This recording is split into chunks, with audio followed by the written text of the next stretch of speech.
आदाब, ये आकाशवाणी है। खबरों के साथ मैं असलम बेग।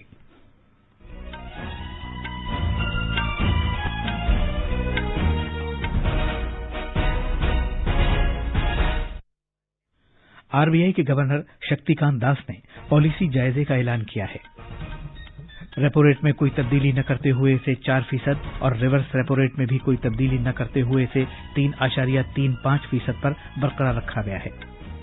उन्होंने जीडीपी की शरह तरक्की 2021-22 में 10.5% रहने की पेशगोई की है। वजीर दिफा राजनाथ सिंह ने कहा है कि स्टार्टअप इंडिया इकदाम से 41,000 स्टार्टअप्स की हौसला अफजाई हुई है, 40,70,000 रोजगार पैदा हुए हैं और 4,500 करोड़ रुपए की सरमायाकारी हुई है। राज्यसभा में सदर के खुतबे पर शुक्रिया की तहरीक पर बहस जारी है। एशिया का सबसे बड़ा शो एरो इंडिया आज बेंगलुरु में इख्तिताम पजीर हो जाएगा। और क्रिकेट में चेन्नई में इंग्लैंड ने पहले टेस्ट मैच में भारत के खिलाफ टॉस जीतकर पहले बल्लेबाजी का फैसला किया।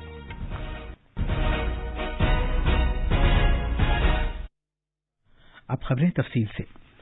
Reserve bank of India RBI ने आज कहा है कि माली पॉलिसी जायजे में माली पॉलिसी पर नरम मौकिफ के साथ कलीदी पॉलिसी शरहों को जूं का तूं रखा गया है। उसने कहा है कि जब तक जरूरी समझा जाएगा उसे ऐसा ही रखा जाएगा, कम से कम रवां माली साल में और अगले साल में, ताकि तरक्की की बहाली हो सके और कोविड-19 के असरात कम से कम किए जा सकें। रेपो रेट को 4% पर बरकरार रखा गया है और रिवर्स रेपो रेट 3.35% ही रहेगा। पॉलिसी जायजे का ऐलान करते हुए आरबीआई गवर्नर शक्तिकांत दास ने कहा कि 2021-22 के माली साल के लिए मजमूई घरेलू पैदावार जीडीपी 10.5% होने की पेशगोई की गई है। उन्होंने कहा कि सीपीआई इफरात ज़र को रवां माली साल की चौथी तिमाही के लिए नजरसानी करके 5.2 होने की पेशगोई की गई है। उन्होंने कहा कि साल 2020 ने हमारी सलाहियतों को आजमाया और 2021 हमारी तारीख में एक नए इक्तिसादी दौर का नकीब है। वजीर दिफा राजनाथ सिंह ने कहा है कि मरकजी हुकूमत की स्टार्टअप इंडिया मुहिम से 41,000 स्टार्टअप्स की हौसला अफजाई हुई है और इस तरह 4.7 लाख रोजगार पैदा हुए हैं और 4,500 करोड़ रुपए की सरमायाकारी हासिल हुई है।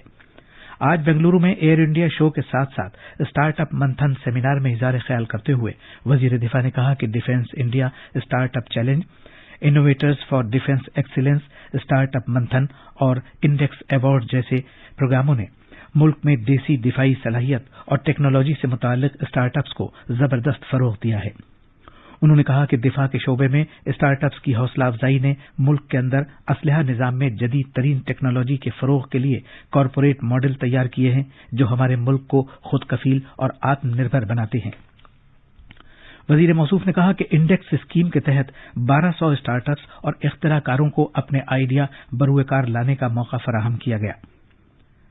इंडेक्स फौजी प्रोग्राम के बारे में बताते हुए उन्होंने लेफ्टिनेंट दीपक सुमन कुमार के इख्तिरा का जिक्र किया, जिन्हें आज मैरीटाइम एप्लीकेशन के लिए रोबोट तैयार करने पर अवार्ड दिया गया है, और एक और फौजी इख्तिराकार मेजर अनूप मिश्रा का नाम लिया, जिन्हें दीवार में दाखिल होने वाले रडार तैयार करने पर अवार्ड दिया गया है।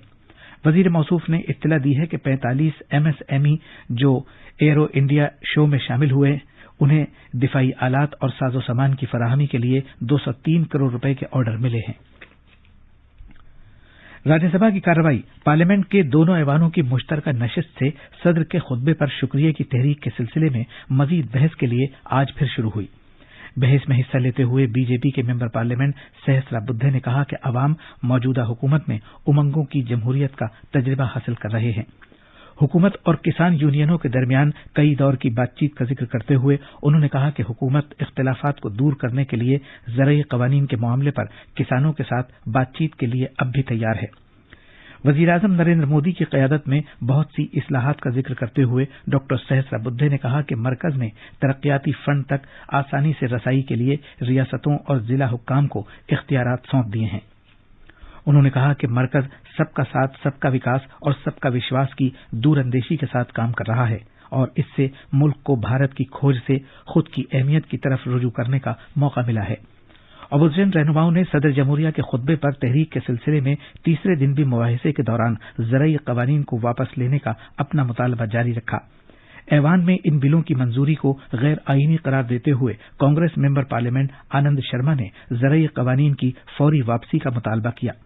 जनाब शर्मा ने हुकूमत से ये दरख्वास्त करते हुए कि वो इस मामले को वक़ार का मसला न बनाए, मुजाहिरों की जगहों से सड़क पर खड़ी की गई रुकावटें हटाने को कहा।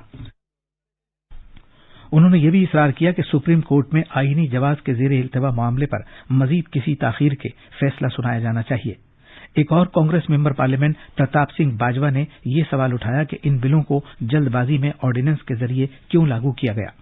उन्होंने इल्जाम लगाया कि ये कवानीन कुछ मुट्ठी भर प्राइवेट कंपनियों को फायदा पहुंचाने के लिए नाफिज किए गए हैं। जनाब बाजवा ने पिछले महीने की 26 तारीख को लाल किले पर तशद्दुद के वाकयात की सुप्रीम कोर्ट के किसी मौजूदा जज की क़यादत में तहकीकात कराने का मुतालबा किया। कांग्रेस रहनुमा मलिक अर्जुन खड़गे ने भी इस मामले पर पार्टी से मुताल्लिक अपने ख्यालात का इजहार किया। बहस में हिस्सा लेते हुए एनसीपी रहनुमा प्रफुल्ल पटेल ने कोविड वबा के खिलाफ लड़ाई में मरकज और रियासतों की मुश्तरका कोशिशों को सराहा। शिवसेना एमपी संजय राउत ने हुकूमत के खिलाफ सरकशी के इल्जामात के तहत अहम रहनुमाओं और सहाफियों को माखूज करने का मामला उठाया।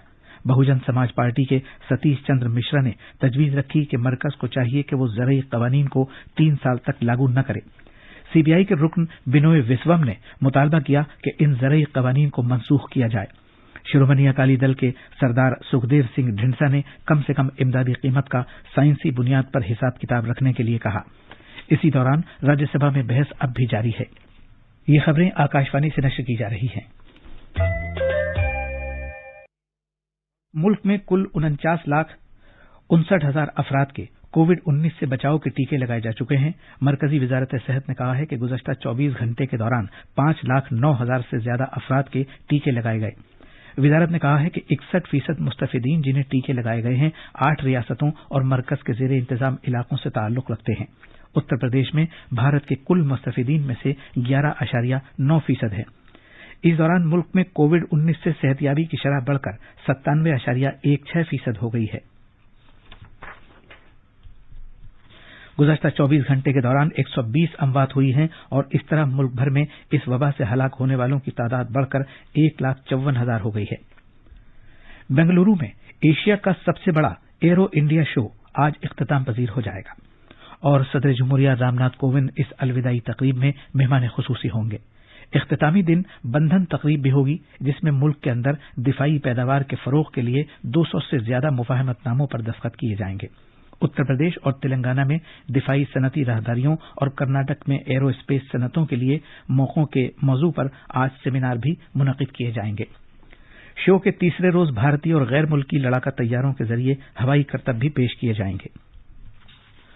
अक़वाम मुत्तहिदा सलामती कौंसिल ने फौज के ज़ेरे हिरासत म्यांमार की लीडर आंग सान सूची और दीगर अफराद को रिहा किए जाने की अपील की है। सलामती कौंसिल ने मुल्क में इमरजेंसी के निफाज पर भी तशवीश का इजहार किया है। दिल्ली पुलिस ने कहा है कि उसने उस टूल किट तैयार करने वाले से मुताल्लिक एफआईआर में किसी भी शख्स का नाम नहीं लिया है जिसमें भारत को बदनाम किया गया है और जिसे माहौलियात की अलमबरदार सरगर्म कारकुन ग्रेटा थम्बर्ग ने शेयर किया था। क्रिकेट में चेन्नई में चेपॉक के मकाम पर एमए चिदम्बरम स्टेडियम में पहले टेस्ट में इंग्लैंड ने भारत के खिलाफ पहले दिन 2 विकेट पर 126 रन बना लिए थे।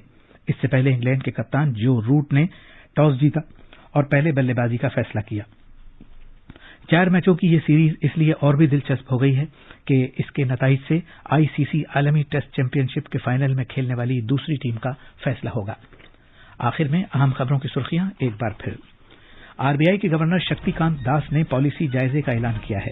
रेपो रेट में कोई तब्दीली न करते हुए इसे 4% और रिवर्स रेपो रेट में भी कोई तब्दीली न करते हुए इसे 3.35% पर बरकरार रखा है।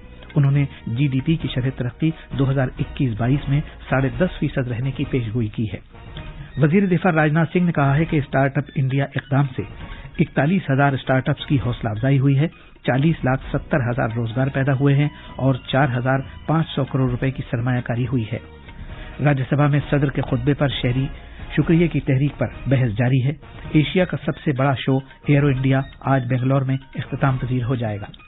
और क्रिकेट में चेन्नई में इंग्लैंड ने पहले टेस्ट मैच में भारत के खिलाफ टॉस जीतकर पहले बल्लेबाजी का फैसला किया।